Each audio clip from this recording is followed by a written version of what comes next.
अगर दिमाग हिला देने वाली और रोंगटे खड़े कर देने वाली थ्रिलर फिल्मों के शौकीन हो तो बधाई हो।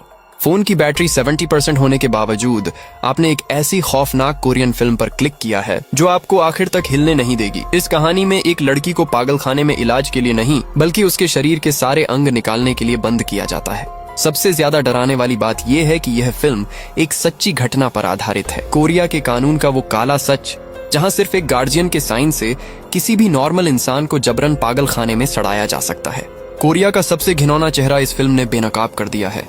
कहानी की शुरुआत में हमारी मेन लीड जवान और खूबसूरत कांग सुआ सियोल की सबसे भीड़ भाड़ वाली सड़क पर चल रही थी। तभी अचानक कुछ गुंडे आते हैं और उसे जबरन एक एम्बुलेंस जैसी वैन में खींच लेते हैं। उसके चेहरे पर मास्क पहनाकर उसे एक अनजान जगह लाया जाता है। अंधेरे के कारण वो तड़पती है पर वहाँ के वार्ड बॉय उसे जानवरों की तरह दबोच लेते हैं। जब मास्क हटता है तो सुआ के होश उड़ जाते हैं। उसका मुंह बंद था। दो हट्टे कट्टे वार्ड बॉय उसे घसीट कर एक ठंडे बाथरूम में ले जाते हैं। उसके कपड़े फाड़ देते हैं और टॉयलेट ब्रश से उसे बेरहमी से रगड़ते हुए उस पर पानी की तेज धार मारते हैं। खौफ से कांपती सुआ बस कोने में सिकुड़ कर रोती रहती है। इसके बाद उसे व्हील चेयर से बांधकर एक आदमी अस्पताल के डायरेक्टर के सामने लाया जाता है। वो आदमी बड़ी शांति से उसे वहां के नियम समझाता है। सुआ रो रो कर खुद को नॉर्मल साबित करने की कोशिश करती है लेकिन उस आदमी के चेहरे पर कोई शिकन नहीं थी। उसके इशारे पर वार्ड बॉय सुआ को एक डार्क रूम में ले जाकर पूरे 1 घंटे तक बेरहमी से पीटता है जब तक कि सुआ अधमरी नहीं हो जाती। तभी डोंगशिक नाम का एक नया वार्ड बॉय अंदर आता है। सुआ की बेजान हालत देखकर वो उसके हाथ खोलता है। वो सुआ के मुंह से वो रबर का टुकड़ा निकालता है और उसके हाथों की बेल्ट खोल देता है। फिर वो अपनी जेब से एक अजीब सी नीले रंग की कैप्सूल निकालता है और सुआ को खाने का इशारा करता है।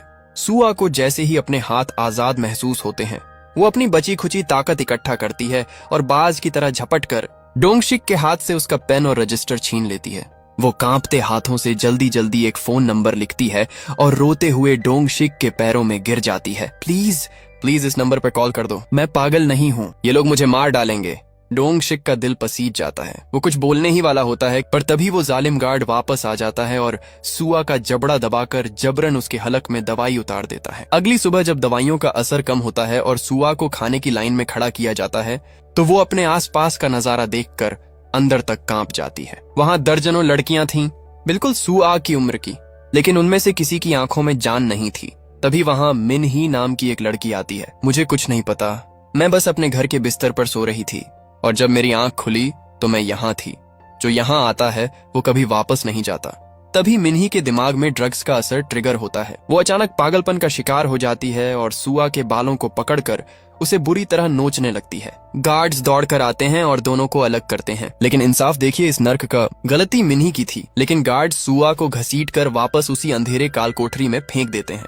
जब सुआ को उस अंधेरे कमरे में फेंका जाता है तो वो दर्द और थकान के कारण फर्श पर ही सो जाती है। अचानक सुआ को महसूस होता है कि कोई चीज उसके पैरों को छू रही है। उसकी नींद टूटती है। वो घबराकर उठ बैठती है। दीवार के बिल्कुल नीचे एक छोटा सा छेद किया गया था और उस छेद में से एक काला, खुरदरा और गंदा सा हाथ अंदर की तरफ आ रहा था। वो हाथ हवा में कुछ टटोल रहा था, मानो वो सुआ को ढूंढ रहा हो। सुआ की सांसें हलक में अटक जाती हैं। वो अपने मुंह पर दोनों हाथ रखकर कमरे के एकदम कोने में चिपक कर बैठ जाती है। वो हाथ कुछ देर तक बिस्तर को टटोलता है और फिर धीरे से वापस उस छेद में चला जाता है।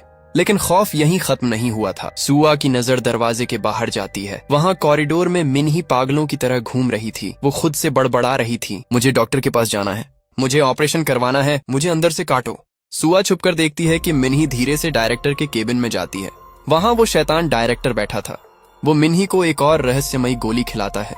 गोली खाते ही मिन्ही के चेहरे पर एक भयानक और पागलों वाली मुस्कान आ जाती है। वो डायरेक्टर के सामने पूरी तरह सरेंडर कर देती है। उसकी वो पागलों वाली हंसी पूरे कॉरिडोर में गूंज रही थी, जिसे सुनकर सुआ के रोंगटे खड़े हो जाते हैं।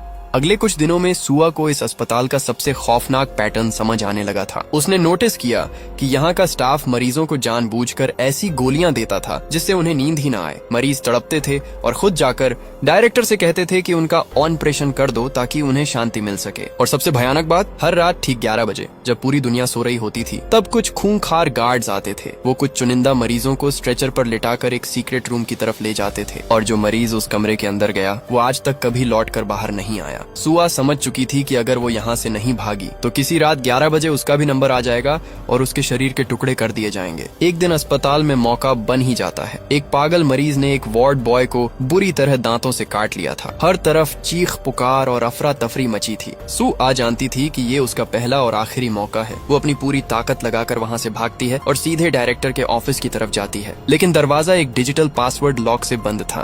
तभी वहाँ से मिन्ही गुजरती है। मिन्ही हर रात उस कमरे में जाती थी, इसलिए उसे पासवर्ड पता था। मिन्ही हवा में अपनी उंगलियों से वो पासवर्ड टाइप करने की एक्टिंग करती है। सुआ की तेज नजरें उन नंबरों को पकड़ लेती हैं और वो झट से पासवर्ड डालकर दरवाजा खोल लेती हैं। कमरे के अंदर जाकर वो पागलों की तरह छुपने की जगह ढूंढती है। तभी उसकी नजर एक बड़ी सी लकड़ी की अलमारी पर पड़ती है। जैसे ही वो अलमारी खोलती है, उसके पैरों तले जमीन खिसक जाती है। उस अलमारी के पीछे कोई दीवार नहीं थी, बल्कि एक लंबी, अंधेरी और बेहद गहरी खुफिया सुरंग थी। तभी दरवाजे के बाहर पासवर्ड दबने की बीप बीप आवाज आती है।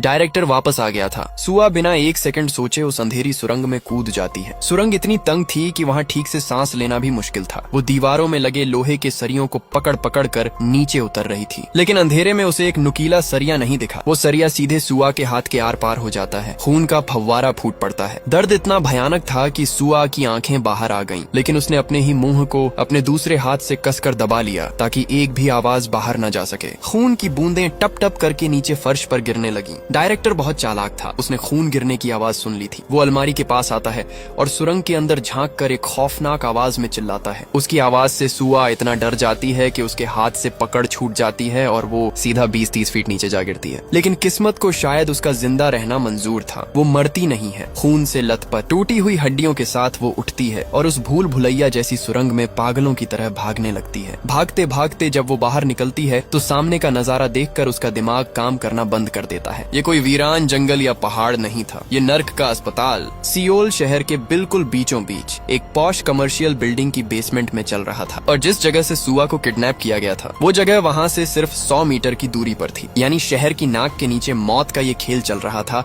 और किसी को कानों कान खबर नहीं थी। सुआ खून से सनी हुई सड़क पर भागती है। वो हर गुजरने वाले से मदद की भीख मांगती है, लेकिन लोग उसे एक खतरनाक पागल समझकर उससे दूर भाग रहे थे। तभी अस्पताल की वैन वहाँ आती है। 2 गार्ड्स डंडे लेकर उसकी तरफ दौड़ते हैं। सुआ की सांसें उखड़ रही थीं। तभी सामने से एक पुलिस की पेट्रोलिंग कार आती दिखाई देती है। सुआ उसे भगवान का रूप समझकर कार के सामने कूद जाती है। गार्ड्स पुलिस को देखकर रुक जाते हैं और वापस भाग जाते हैं। सुआ पुलिस वालों के पैर पकड़कर रोने लगती है। पुलिस वाले उसे गाड़ी में बिठाते हैं। सुआ को लगता है कि वो आजाद हो गई, उसने मौत को मात दे दी। लेकिन पुलिस वाला फोन पर किसी से बात करता है। फिर दोनों पुलिस वाले एक दूसरे की तरफ देखकर एक शैतानी मुस्कान देते हैं। गाड़ी की दिशा अस्पताल की तरफ मोड़ दी जाती है। जी हाँ, वो पुलिस वाले, वो पूरा पुलिस डिपार्टमेंट उस डायरेक्टर की जेब में था। उन्होंने सुआ को ले जाकर वापस उसी नर्क के दरवाजे पर छोड़ दिया। जब सुआ ने गाड़ी से बाहर देखा और उन 2 गार्ड्स को मुस्कुराते हुए अपनी तरफ आते देखा तो उसकी आत्मा ने शरीर का साथ छोड़ दिया। उसे घसीटकर वापस अस्पताल के अंदर ले जाया गया। लिफ्ट का दरवाजा धीरे धीरे बंद होता है और उसी के साथ सुआ की आजादी की आखिरी उम्मीद भी हमेशा के लिए दफन हो जाती है। इस बार डायरेक्टर ने ठान लिया था कि सुआ को जिंदा नहीं छोड़ना है। उसने सुआ के नाम का एक्सीडेंटल डेथ सर्टिफिकेट पहले ही बनाकर प्रिंट कर लिया था। सुआ को एक ठंडे स्टील के ऑपरेशन टेबल पर लिटाकर मोटी लोहे की जंजीरों से बांध दिया गया था। एक नर्स आती है और सुआ के चेहरे पर एक एनेस्थीसिया का मास्क लगा देती है। गैस चालू हो जाती है। सुआ का दिमाग सुन्न होने लगा था, लेकिन उसकी आंखें अभी भी खुली थीं। तभी वहाँ वही नया वार्ड बॉय डोंगशिक आता है। सुआ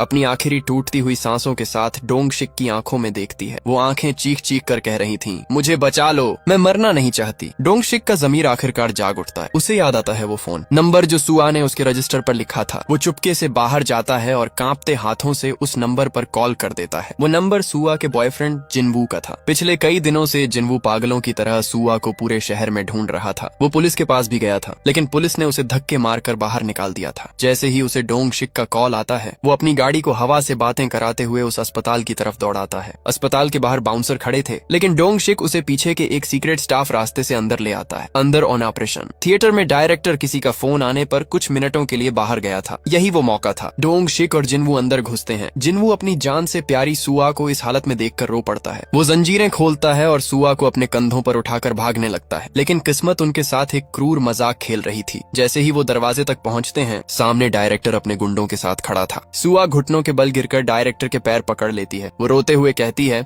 मुझे मार दो लेकिन प्लीज मेरे जिनवू को छोड़ दो, इसे जाने दो। लेकिन शैतान को कभी दया नहीं आती। डायरेक्टर हंसते हुए कहता है, यही तो मेरा बिजनेस है। डायरेक्टर बिना किसी एनेस्थीसिया के एक धारदार स्कैल्पल से जिनवू का पेट चीर देता है। जिनवू की वो दर्दनाक चीखें उस कमरे की दीवारों को फाड़ रही थीं। सुआ अपने प्यार को अपनी आंखों के सामने तड़प तड़प कर मरते हुए देख रही थीं। तभी कहानी में एक ऐसा भूचाल आता है जिसकी किसी ने उम्मीद नहीं की थी। मिन ही, वो पागल लड़की मिन ही, एक मोमबत्ती लेकर वहाँ आ जाती है। वो नशे में धुत थी। वो मोमबत्ती गलती से केमिकल की बोतलों पर गिर जाती है और पूरे कमरे में भयानक आग लग जाती है। आग की लपटें इतनी तेज थीं कि डायरेक्टर डर के मारे अपना चाकू छोड़कर अपनी अलमारी से पैसे और कागज निकालने भाग जाता है। आग पूरे अस्पताल में फैलने लगती है। डोंग शिक इस मौके का फायदा उठाकर सुआ को खींचता है। वो दोनों धधकती आग की लपटों के बीच से गिरते पड़ते मौत को चकमा देते हुए अस्पताल से बाहर निकल आते हैं। उस रात उस अस्पताल में बंद सैकड़ों मासूम मरीजों के साथ साथ वो डायरेक्टर और वो गुंडे भी जिंदा जलकर खाक हो जाते हैं। लेकिन इस आग से सिर्फ 2 लोग जिंदा बचे थे, सुआ और डोंग शिक। हालांकि डोंग शिक 80% तक जल चुका था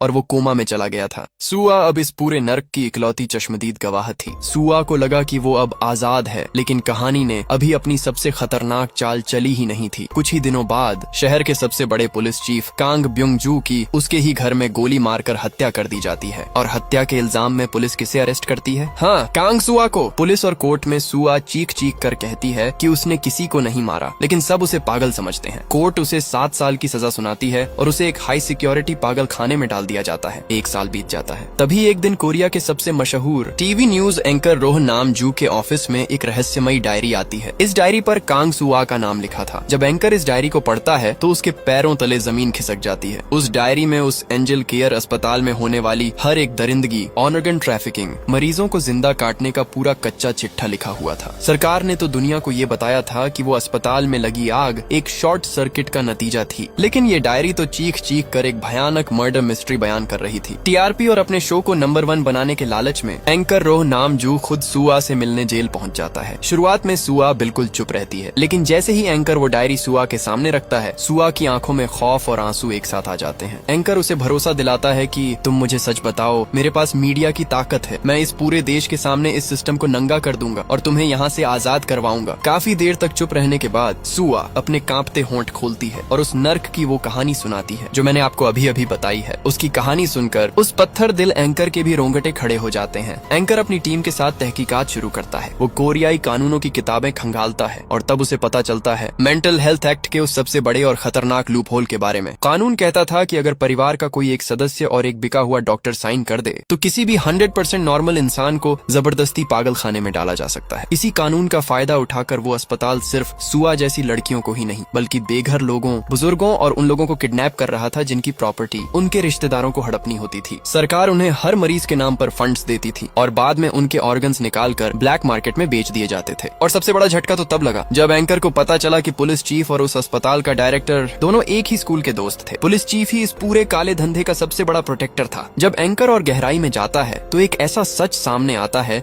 जो किसी भी इंसान के होश उड़ा दे। जिसका मर्डर सुआ पर लगा था वो पुलिस चीफ कोई और नहीं बल्कि सुआ का अपना सौतेला बाप था। एंकर सुआ से जाकर पूछता है कि तुम्हारा ही बाप तुम्हें उस नर्क में क्यों डालेगा। तब सुआ वो खौफनाक सच उगलती है जिसे उसने सालों से अपने सीने में दबा रखा था। वो बताती है कि जब उसकी माँ ने उस पुलिस वाले से दूसरी शादी की तभी से उसका घर नर्क बन गया था। वो दरिंदा बाप हर रात सुआ की माँ को नींद की गोलियां देकर सुला देता था और जब सुआ रात को स्कूल से लौट कर आती थी तो वो हैवान सुआ के कमरे में घुसकर उसके साथ रेप करता था। सुआ की जिंदगी हर रात एक जीते जागते नर्क से गुजरती थी। इतना ही नहीं, सुआ की माँ के नाम पर शहर के बीचों बीच एक करोड़ों की जमीन थी जिस पर एक बहुत बड़ा मॉल बनने वाला था। वो सौतेला बाप उस जमीन को हड़पना चाहता था। एक दिन अचानक सुआ की माँ की हार्ट अटैक से मौत हो जाती है, लेकिन मरने से ठीक एक दिन पहले माँ के सारे पेपर्स पर साइन करवाकर वो प्रॉपर्टी पुलिस चीफ के नाम कर दी गई थी। सुआ को शक हो गया था। जब उसने छुपकर जांच की तो उसे पता चला कि उसकी माँ का डेथ सर्टिफिकेट उसी एंजल केयर अस्पताल के डायरेक्टर ने बनाया था। मतलब उसकी माँ को हार्ट अटैक नहीं आया था बल्कि उस पुलिस चीफ और डायरेक्टर ने मिलकर उसकी माँ का खून किया था। जब सुआ ये सब पुलिस को बताने वाली थी उससे पहले ही उस सौतेले बाप ने डायरेक्टर के साथ मिलकर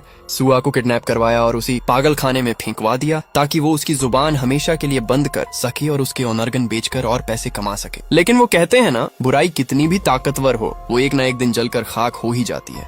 सुआ उस आग से बच निकली। सुआ की ये पूरी कहानी जब उस एंकर ने अपने प्राइम टाइम टीवी शो पर पूरे देश को दिखाई तो पूरे साउथ कोरिया में भूचाल आ गया। जनता सड़कों पर उतर आई। लोगों में इतना गुस्सा था कि उन्होंने पुलिस स्टेशंस के बाहर प्रदर्शन करना शुरू कर दिया। मीडिया, जनता और सोशल मीडिया के भारी दबाव के आगे सरकार और न्यायपालिका को झुकना पड़ा। पुलिस को मजबूरन केस को रीओपन करना पड़ा। और जब सच सामने आया तो पता चला कि पुलिस चीफ को किसी और ने नहीं मारा था। पुलिस चीफ को जब पता चला कि सुआ आग से बच गई है और उसका सारा काला सच दुनिया के सामने आने वाला है तो उसने बदनामी के डर से खुद को अपने ही घर में गोली मार ली थी। और कोरियाई पुलिस ने अपनी इज्जत बचाने के लिए इस सुसाइड को मर्डर बनाकर सारा इल्जाम सुआ के सिर पर डाल दिया था। सारे सबूत, सारा देश अब सुआ के साथ था। और आखिरकार वो दिन आ गया जब जज ने अपना हथौड़ा मेज पर मारा और कहा, सबूतों के आधार पर कांग सुआ को निर्दोष साबित किया जाता है, उसे बाइज्जत बरी किया जाता है। जेल से छूटते वक्त सुआ के चेहरे पर एक अजीब सी शैतानी मुस्कान थी। उसे देखकर एंकर का दिमाग चकरा जाता है। अगर मरीजों के पास पेन नहीं था तो सुआ ने नंबर कैसे लिखा और टाइमलाइन के हिसाब से चीजें मैच क्यों नहीं हो रही हैं? और फिर खुलता है इस फिल्म का सबसे भयानक राज। दरअसल उस पागल खाने में सुआ नहीं बल्कि उसकी माँ को बंद किया गया था। वार्ड बॉय ने माँ की डायरी पढ़कर सुआ को कॉल किया था। उस रात अस्पताल में बचाने कोई बॉयफ्रेंड नहीं बल्कि खुद सुआ गई थी। जिनबू नाम का कोई लड़का था ही नहीं, वो सिर्फ सुआ के दिमाग की एक कल्पना थी। अपनी माँ को आंखों के सामने जलता देख सुआ पागल हो गई थी। आग से बचकर उसने खुद अपने सौतेले बाप का मर्डर किया। फिर उसने चालाकी से डायरी एंकर को भिजवाई और पागल होने का ऐसा नाटक किया कि पूरी दुनिया और कानून उसके झांसे में आ गए। एंकर ने अपनी टीआरपी के चक्कर में सुआ के झूठ को सच साबित कर दिया था। उसने अपना बदला भी ले लिया और सिस्टम को अपनी उंगलियों पर नचाकर वो साफ बच भी निकली। ये फिल्म सिर्फ कोरिया के कानूनों का काला सच नहीं दिखाती बल्कि यह बताती है कि जब न्याय अंधा और बहरा हो जाता है तो इंसान को खुद शैतान बनना पड़ता है। दोस्तों, अगर आपको यह रोंगटे खड़े कर देने वाली कहानी और ये वीडियो पसंद आया हो तो चैनल को सब्सक्राइब जरूर करें और बेल आइकन दबाएं ताकि अगली थ्रिलर आपसे मिस ना हो। मैं मिलूंगा आपसे अगली ऐसी ही एक खौफनाक और मिस्ट्री से भरी वीडियो में। तब तक के लिए सुरक्षित रहें और अपने आसपास नजर जरूर रखें क्योंकि शैतान हमेशा सींगों के साथ नहीं आते, कभी कभी वो सफेद कोट पहनकर भी आते हैं। धन्यवाद।